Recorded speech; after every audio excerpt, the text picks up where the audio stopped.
Hello guys, welcome to my channel. আজ আমাদের বাড়িতে জন্মাষ্টমী উপলক্ষে গোপাল পুজোর আয়োজন করা হয়েছে। তো গোপু সোনাকে সাজানো হয়ে গেছে, স্নান হয়ে গেছে।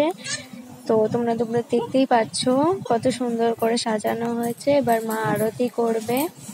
ভোগ রান্নাও হয়ে গেছে, তালের বড়া, নারকেলের নাড়ু, মালপোয়া, 5 মিষ্টি ফল, দই মিষ্টি।